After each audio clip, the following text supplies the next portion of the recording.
சீட்டுகள்னா என்ன, அதனுடைய அதனுடைய விவரங்கள் என்னங்கிறது பார்ப்போம். முழு கிளாஸுமே ஃப்ரீ. நைட் 8 மணிலேருந்து 9 மணி வரைக்கும் தினமும் இந்த 4 நாள் நம்ம இன்னைக்கு புதன்கிழமை, புதன், வியாழன், வெள்ளி, சனி 4 நாளுமே 8 to 9 நம்ம லைவாக வந்து கிளாஸ் எடுக்க போகிறோம். ஃப்ரீ தான். அதுக்கப்புறம் மொத்த கிளாஸு 12 நாள். ஞாயிற்றுக்கிழமை ஒரு நாள் விட்டுட்டு திங்கள், செவ்வாய், புதன், வியாழன், வெள்ளி, சனி அந்த 6 நாளும் முடிச்சுட்டு நாம் வந்து பண்ண போகிறோம். அதுக்கப்புறம்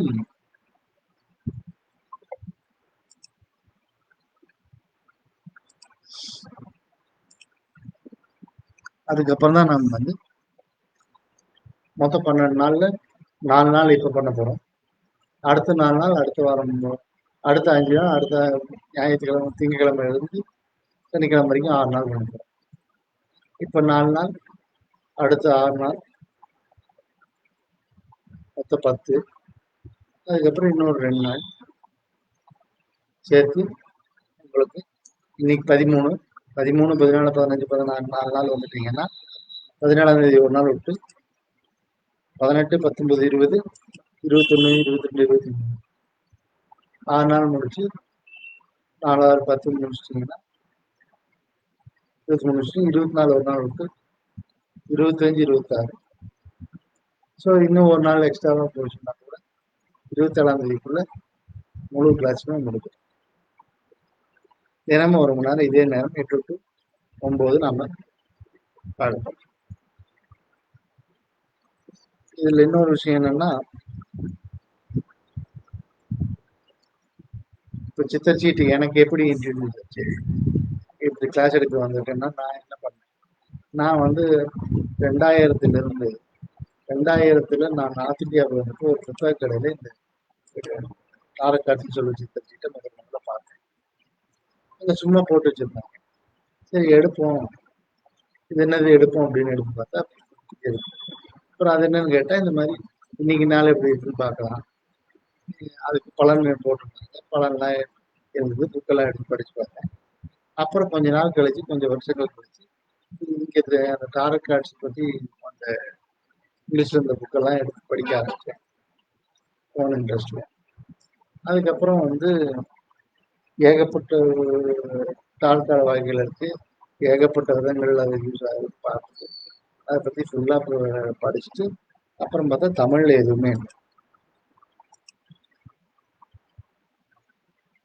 தமிழில் எந்த தாழ்காடுமே இல்லை, எல்லாமே இங்கிலீஷில் தான் இருக்கு. அப்போ தமிழில் நாம் ஒன்று பண்ணணும்னு சொல்லி 2007 ஒரு தாரக்கார்டு நானே வடிவமைச்சேன்.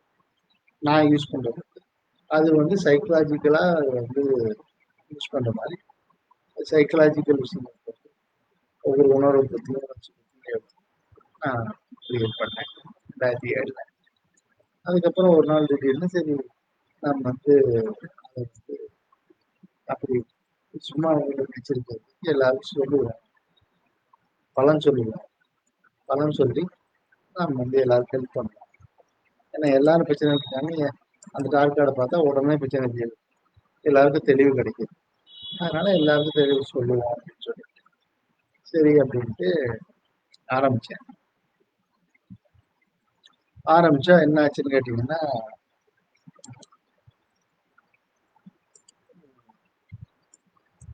என்னாச்சுன்னு கேட்டீங்கன்னா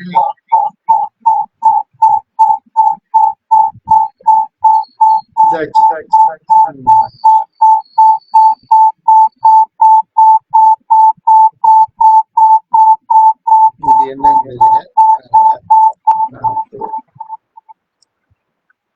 ஆரம்பிச்சா என்னாச்சுன்னா, இந்த மாதிரி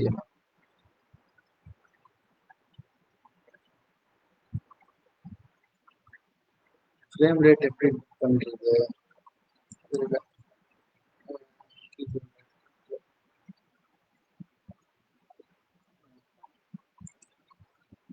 சரி எங்க இருக்கோம் ஆரம்பிச்சா என்னாச்சு அப்படின்னா, சரி பலன் சொல்ல ஆரம்பிச்சேன். பலன் சொல்லும்போது ஆன்லைன்ல சொல்லலாம் அப்படின்னா, ஆன்லைன்ல இவங்களுக்கு எடுக்க சொல்ல முடியாது.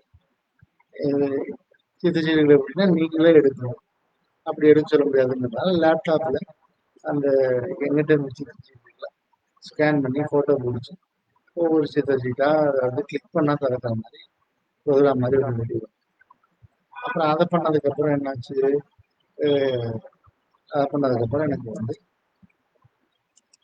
பலன் சொல்ல வர்றது ஆன்லைன்ல வந்து வர்றதுன்னு இல்லை, எனக்கு சொல்லிக் கொடுங்க சொல்லிக் கொடுக்குறீங்களா நீங்க. சரின்னு சொல்லி இந்த மாதிரி கிளாஸஸ் ஆரம்பிச்சு கிளாஸஸ் டிசைன் பண்ண ஆரம்பிச்சு டிசைன் பண்ண ஆரம்பிச்சு நான் சொல்றது 2020 வாட்டில் டிசைன் பண்ண ஆரம்பிச்சேன். அப்புறம் எல்லாரும் வந்து பார்க்க பார்க்க பார்க்க அவ்வளோ நாள் அவ்வளோ விரிவாக சொல்றதுக்கு எல்லாருக்கும் அதனால என்ன பண்ண ஆரம்பிச்சுன்னா இந்த இப்போ வந்து சரி ஃப்ரீயாகவே கொடுப்போம், ஃப்ரீயாகவே இதை வந்து எல்லாருக்கும் தெளிவு பண்றதுக்காகவும் வாழ்க்கையில் யாரும் கஷ்டப்படக்கூடாதுங்கிறதுக்காக தான் இதை வந்து நம்ம செய்ய ஆரம்பிச்சோம். அதனால இதை வந்து செய்வோம், வந்து ஃப்ரீயாகவே செய்வோம். காசுக்கு வாங்கிட்டு செய்யறது, காசு கொடுக்க முடியாதவங்க தான் அதிகமாக கஷ்டப்படுறாங்க. அதனால காசு வாங்கிட்டு செய்யணும், காசு வாங்கிட்டு செய்யறதை நிறுத்திட்டு ஃப்ரீயாகவே பேசிக் கிளாஸ் பண்ணுறேன்.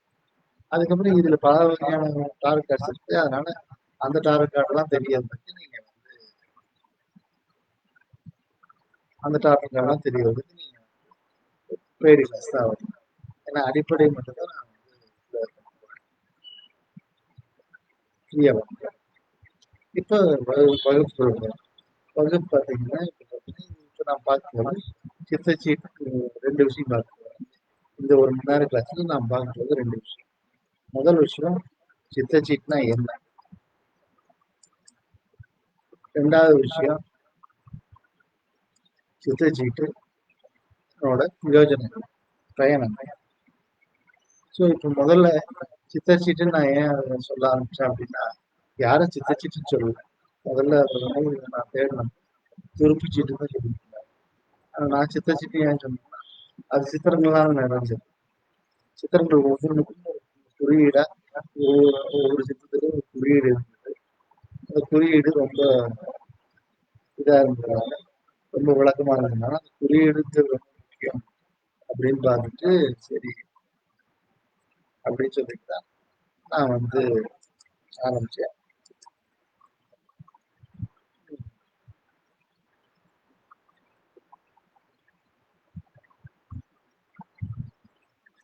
அதனால என்னன்னு பார்த்தீங்கன்னா,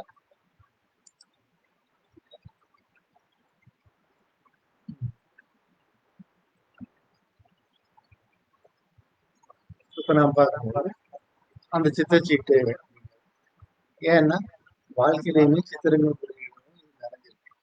ஏன்னா முதல்ல மனுஷன் குறியீடுகள் பயன்படுத்தி தான் ஒரு மான்னா அதை பாறையில வரைஞ்சி தான் அதை வந்து தெளிவுபடுத்திருக்கான். இது மாதிரி நான் மானம் பார்த்தேங்கிறத எப்படி சொல்றது, வெறும் சத்தத்திலையும் சொல்லாம அதை வரைஞ்சு காட்டி ஓவியம் வரைஞ்சி தான் முதல்ல அவன் வந்து மற்றவங்ககிட்ட கம்யூனிகேட் பண்ணிட்டான். அழகிய சத்தத்தையும் சிரிப்பையும் தவிர முதல்ல மனிதன் உருவாக்கின கம்யூனிகேஷன் டிவைஸ் ஃபர்ஸ்ட் கம்யூனிகேஷன் வந்து சித்திரம் வரையலாம். அப்படிப்பட்ட சித்திரங்கள்லாம் நிறைஞ்சதான் இந்த சித்தச்சீட்டு. இன்னைக்கும் வாழ்க்கையில குறியீடுகள் தான் நன்மை. ஒரு ஆரோக்கியம் போட்டால் எந்த பக்கம் போகணும்னு நமக்கு தெரியுங்கிற மாதிரி ஒரு அடிப்படை இது நம்மளுக்கு இருக்கதான் இருக்கு. அதனால வாழ்க்கை மாதிரியே சித்தச்சீட்டுகளும் குறியீடுகளும் சித்திரங்களாக அந்த குறியீடுகளை பயன்படுத்தி சித்தச்சீட்டு என்ன பண்ணுதுன்னா உங்களுடைய உணர்வற்ற மனதில் இருக்கிற உங்களுடைய உணர்வுகளையும் உணர்ச்சிகளையும் உங்களுடைய உணர்வு மனத்தோட அந்த சித்திரச்சீட்டுகளை உபயோகப்படுத்தி அந்த சித்திரச்சீட்டுகள் மூலமா வந்து உணவற்ற மனத்துக்கும் உணவு மனத்துக்கும் ஒரு பாலமாக இந்த சித்திரச்சீட்டுகள் பயன்படுது.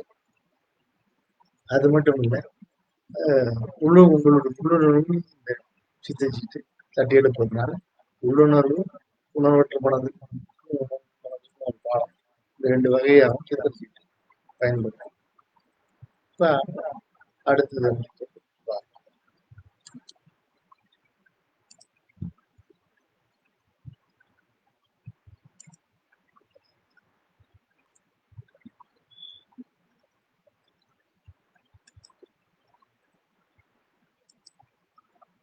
இப்ப நாம் பார்க்க போறது 2 கேள்விதான். இன்னைக்கு இந்த பாடத்துல நாம் பார்க்க போறது 2 கேள்வி. ஒண்ணு, சித்தச்சீட்டுன்னு நாம் சொல்றோமே அப்படின்னா என்ன, அதனோட கொஞ்சம் நான் ஆல்ரெடி அந்த கேள்வி சொன்னேன். சித்தச்சீட்டு என்னன்னு கனெக்ட் பண்றதுக்கு ஒரு கருவி தான் சித்தச்சீட்டு. ஏன்னா சித்திரங்கள் மூலமா தான் வந்து நீங்க வந்து இன்னைக்கும் கனவு ஆழமான விஷயங்கள் அத்தனையுமே சித்திரங்களாக தான் இப்போ நம்மளுக்கு பதிவு. நீங்க பகல்ல யோசிக்கிறது பூராமே வார்த்தைகளா யோசிக்கிறீங்க, இரவு கனவு காணுறது பூராமே இன்னைக்குமே நாம சித்திரங்களா பிலிம் படம் மாதிரி படம் தான் வருது. அதனால ஆழ்மனது இன்னும் சித்திரங்களை தான் தன்னுடைய உணவுகளையும் வெளிப்படுத்த அப்படிப்பட்ட சித்திரங்களை நாம அது என்ன சொல்ல வருதுன்னு வெளிப்படுத்துறதுக்கு அந்த சித்திரங்களை யூஸ் பண்ணி வெளிப்படுத்துறதுக்கு உணவற்ற மனதுக்கு ஹெல்ப் பண்ற விதமா சித்தச்சீட்டை வடிவமைச்சிருக்காங்க. அந்த சித்தச்சீட்டுல வர்ற விளக்கத்தை வச்சு நீங்க உணர்வு மனத்துக்கும் அது புரியும், சித்திரங்கள்ல வர்றதுனால உணவற்ற மனத்துக்கும் அது புரியும். அப்படி அது இருக்கு. அதனால சித்தச்சீட்டுங்கிறது ரொம்ப முக்கியமான பாயிண்ட். அடுத்தது இப்போ ஒவ்வொரு கேள்வியா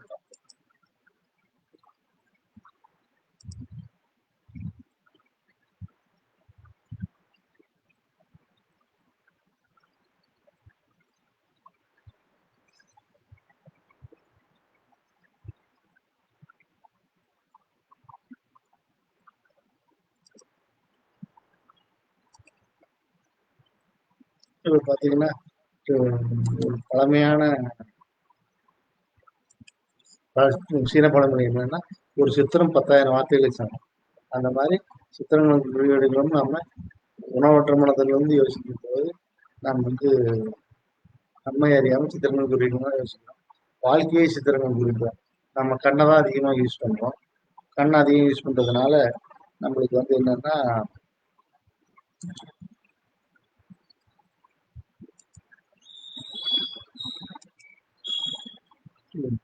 கண் அதிகம் யூஸ் பண்றதுனால நம்மளுக்கு என்னன்னா கண் என்ன பண்ணுது, கேமராவா பிக்சர்ஸை தான் வந்து பண்ணுது. அதனால நாம் வந்து பிக்சர்ஸை தான் யூஸ் பண்றோம்.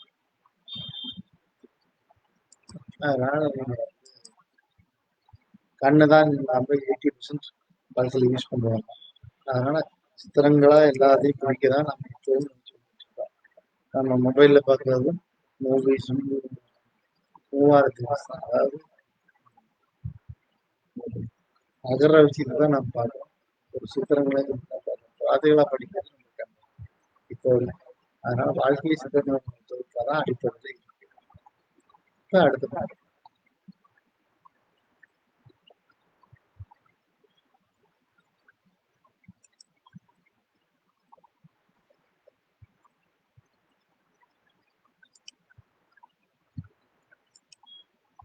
நான் முன்னாடியே சொன்ன மாதிரி இந்த சித்திரங்கள் உங்கள் உள்ளுணர்வுக்கும் தன்னுணர்வுக்கும் கனெக்ஷன் ஏற்படுத்தி தொடர்பு ஏற்படுத்தி உங்கள் வாழ்க்கையில் வழிகாட்டியா இருக்கு. ஏன்னா நீங்க வாழ்க்கையில 90% செய்யும் செயல்களும் பேசும் வார்த்தைகளும் எல்லாமே வந்து என்ன தன்னுணர்வற்ற மனதில் என்ன ஃபீல் பண்றீங்களோ அதுதான் பண்றாங்க. அதனால அது வந்து தன்னுணர்வற்ற மனம் வந்து 90% இருக்கு, தன்னுணர்வுள்ள மனம் வந்து வெறும் 10% தான் இருக்கு. அதனால தன்னுணர்வற்ற மனம் தன்னுணர்வு மனத்தை விட தன்னுணர்வற்ற மனத்துக்கும் தன்னுணர்வற்ற மனத்துக்கும் தன்னுணர்வுள்ள மனத்துக்கும் உணர்வு மனத்துக்கும் தொடர்பு ஏற்படுத்தி தன்னுணர்வு சொல்ல வர்றதை சித்தச்சீட்டை பயன்படுத்தி நம்ம உணர்வு மனத்துக்கு புரிய வச்சுட்டா வாழ்க்கை கரெக்டான வழியில தெளிவான வழியில போகும். குழப்பங்கள் தீர்ந்ததுனால நம்ம சித்தச்சிட்டிகளை உபயோகப்படுத்துகிறோம். உங்கள் உள்ளுணர்வுக்கும் உங்கள் பாதிக்கும் வாழ்வு பாதிக்கும் ஒரு தொடர்பு ஏற்படுத்தி தெளிவு ஏற்படுத்தி உங்க வாழ்க்கையில உங்களுக்கு வழியை வழிகாட்டிய இந்த சித்தச்சீட்டு இருக்கு. இப்ப அடுத்த பாடம்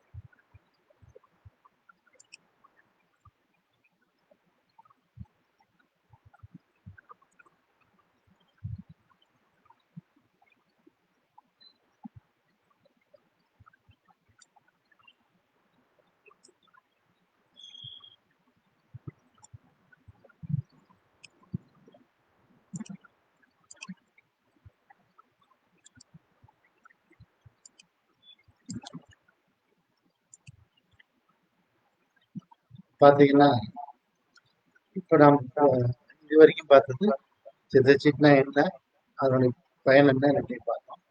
இனிமே பார்க்க போறது இந்த 1 மணி நேரம் கிளாஸ் இனிமே பார்க்க போறது அந்த சித்தச்சீட்டுடைய ஹிஸ்டரி, வரலாறு, சித்தச்சீட்டுகள் எப்படி உருவாச்சு, யார் உருவாக்குறாங்க, யார் முன்னாடி பண்டைய காலத்துல யார் அதை பயன்படுத்தினாங்க, அதெல்லாம் பார்த்துட்டு நாம நீ அடுத்த கிளாஸ்ல சித்தச்சீட்டு பிரிவுகளை சித்தச்சீட்டு எந்தெந்த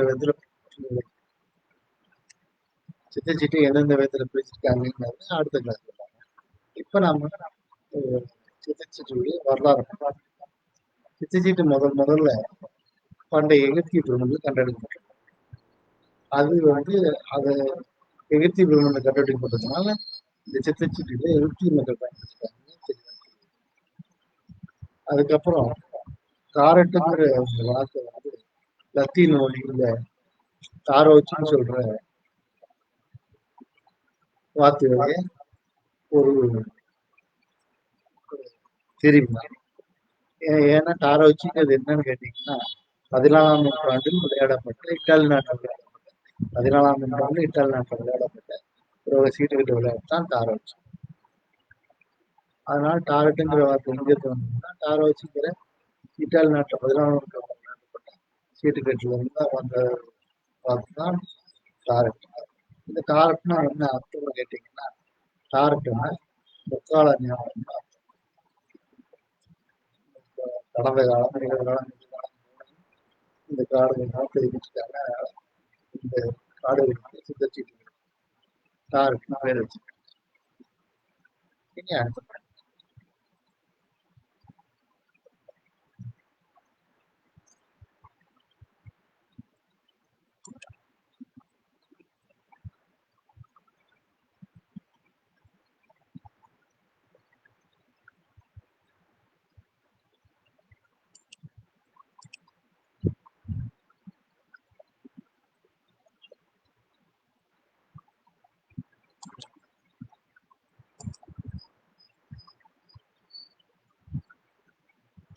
அதனால பல்லாயிரம் ஆண்டுகள் பிரம்மணிகள் கட்டுறதுக்கு முன்னாடியே பிரம்மணிகள்ல இந்த சித்தச்சீட்டுகள் இருக்குன்னா என்ன அர்த்தம்னா, சித்தச்சீட்டுடைய சித்திரங்கள் இருக்குன்னா என்ன அர்த்தம்னா, சரி பிரம்மடு கட்டுறதுக்கு ஒரு பல காலம் முன்னாடி 1000 ஆண்டுகளுக்கு முன்னாடியே இந்த சித்தச்சீட்டுகளை எகிப்திய அறிஞர்கள் பயன்படுத்திட்டாங்க. அதான் தெரியுது. சித்தர்கள் எதுக்கு எகிப்திய அறிஞர்கள் எதுக்கு சித்திரச்சீட்டுகளை பயன்படுத்திருக்காங்க, தாரக்காட்சியை பயன்படுத்திருக்காங்க அப்படின்னா ஆன்மீக உயர்வுக்கும் ஆன்மீக உயர்வை பயன்படுத்திருக்காங்க. அதே மாதிரி சகுனம்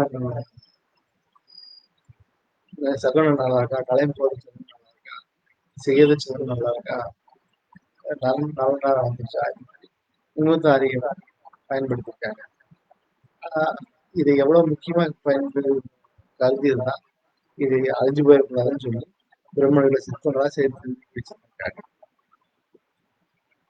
அது மாதிரி எகிப்தியன் பிரம்மணிகள சிற்பங்களா இந்த சித்திரங்கள் கடைசி சித்திரங்கள் தவிர இடைப்பட்ட காலத்துல வேற எந்த விஷயமும் நமக்கு கிடைக்கல. இந்த உண்மையான தகவல் கிடைக்கல.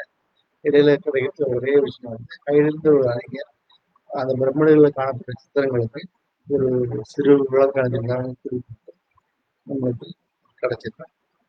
ஹைடுங்கிற ஒரு அறிஞர் பிரம்மனோட காலத்தை சித்தரிக்க சிறு விளக்கம் எழுதியிருக்காங்க. நம்மளுக்கு கிடைச்சிருக்கு. இனி அடுத்து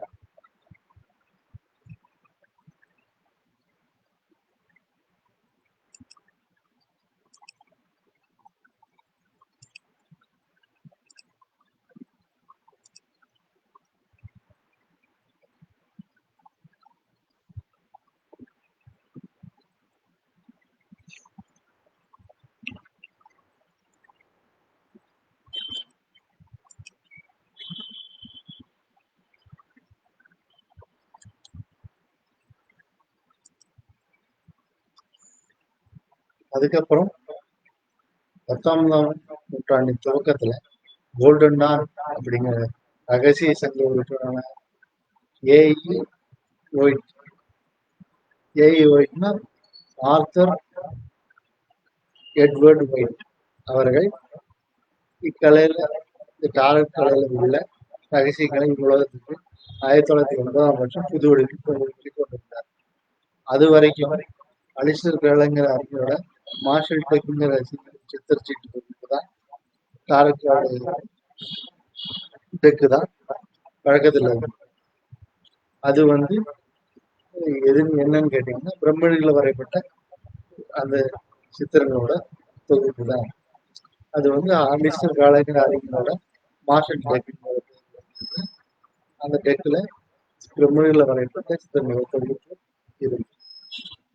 அடுத்து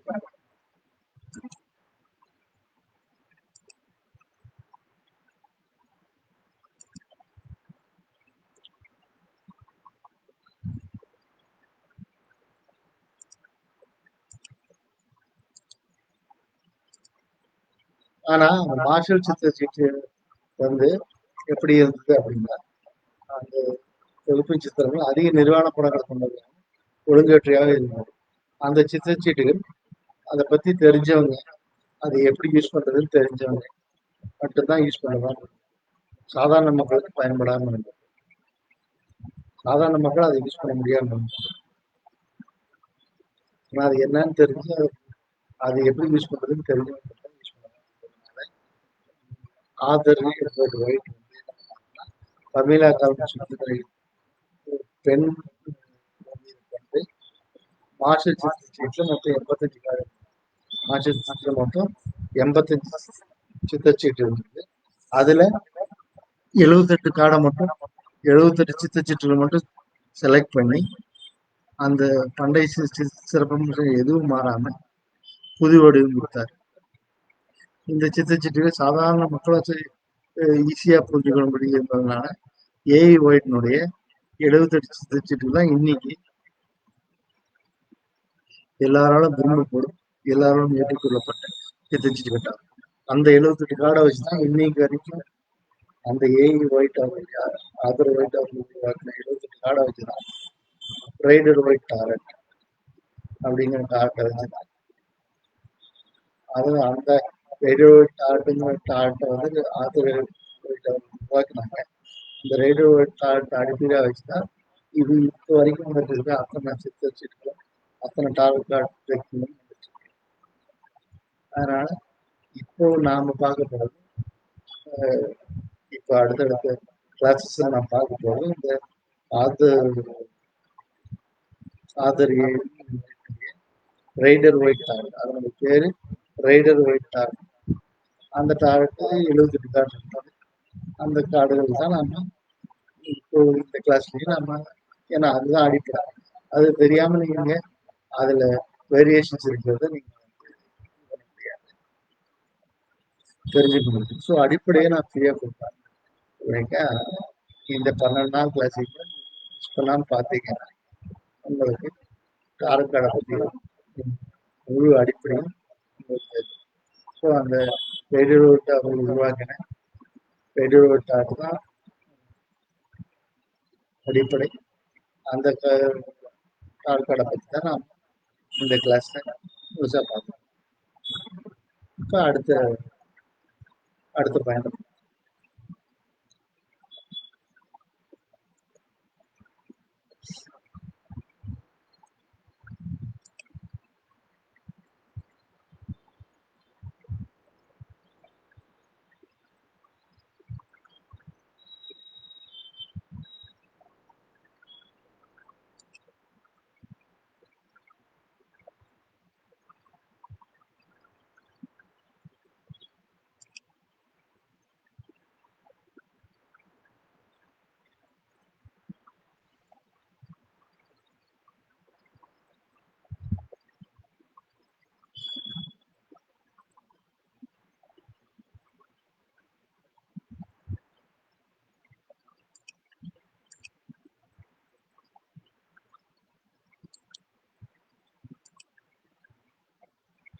இந்த ஆத்தர் எட்வர்ட் ஒயிட்டுங்கிற அவர் அந்த அறிஞர் வந்து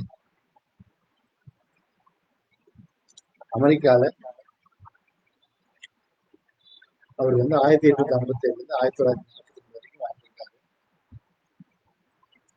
கிட்டத்தட்ட 84 வருஷம்.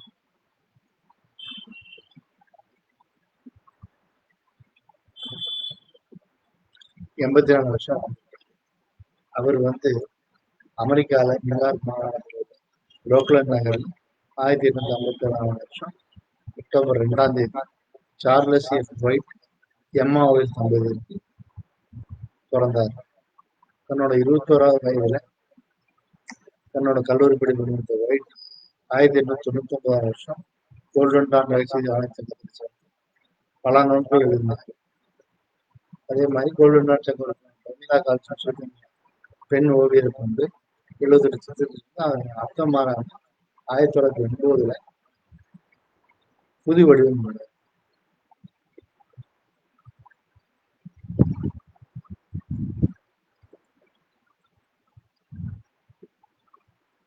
புது வடிவம் கொண்டார். அடுத்து அந்த பமீலா கால்மன் ஸ்மித் பத்தி பார்ப்போம்.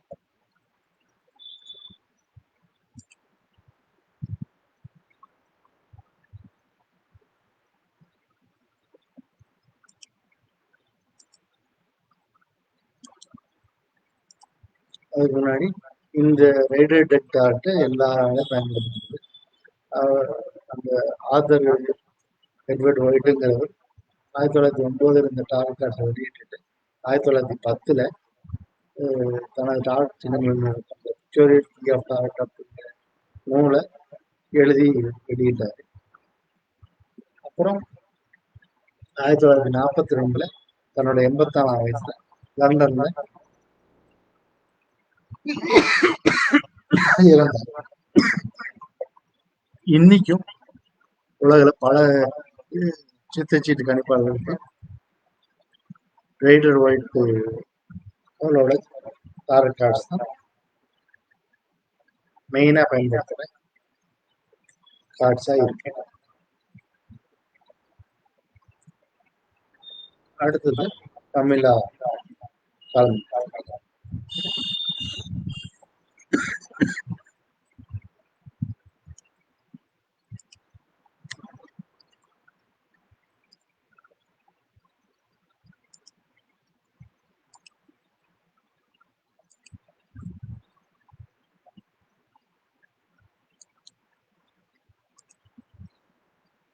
பமீலா கால்மன் 1878 இருந்து 1951 வரைக்கும்.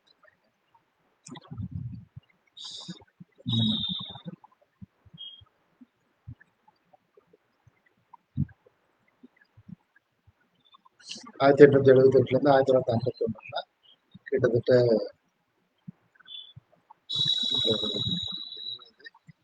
77 வருஷம். 73 வயசு வரைக்கும் வந்திருக்காங்க. பமீலா கால்மன் ஸ்மித் வந்து இங்கிலாந்துல பில்முங்கிற இடத்துல பிம்லிகோ அப்படிங்கிற இடத்துல 1878 பிப்ரவரி 16ஆம் தேதி சார்லஸ் எட்வர்ட் ஸ்மித் அப்படிங்கிறவருக்கும் கோரின் கால்மன் அப்படிங்கிற தம்பதிக்கு மகளாக பமீலா கால்மன் ஸ்மித் பிறந்தார். 1903 கோல்டன் ரகசிய ஆணையத்தில் இணைந்தார். அப்ப 78 இருந்து 1903 கிட்டத்தட்ட அது வந்து 22 25 வயசுல அங்க ஏஇ ஒயிட்ட பார்த்தாரு. அதுல 1909 ஏஇ ஒயிட் வந்து மார்ஷல் சித்திரச்சீட்டுகள் 85 சித்திரச்சீட்டு வந்து 75 சித்திரச்சீட்டு அதை குறைச்சி வடிவமைக்கும் போது புது டிராயிங்ஸை பமீலா கால்மன் தான் வரைஞ்சாரு. அதை வந்து சராசரி மாதிரி ஈஸியா புரிஞ்சுக்க முடியும். ஓவியங்கள் பொருத்தமான குறியீடுகள் படங்களோட எதுவுமே ஓவியா 78 ஆர்ட் சித்திரச்சீட்டுகளை பமீலா கால்மன் தான் டிராயிங்ல வடிவமைச்சாரு. எப்படி வடிவமைக்கிறதுங்கிறது ஆத்தர் சொன்னாரு. எந்தெந்த விஷயங்களை வடிவமைக்கணும்னு சொன்னாரு. பம்மிலா காலம்னு சொல்லிட்டு அதை வரைஞ்சி வடிவமைச்சார். இதுதான் வந்து சித்தச்சிற்றுடைய அதாவது டாரட் கார்ட்ஸுடைய ஹிஸ்ட்ரி. இதுதான் டாரட் கார்ட்ஸுடைய ஹிஸ்ட்ரி. அடுத்து நாம்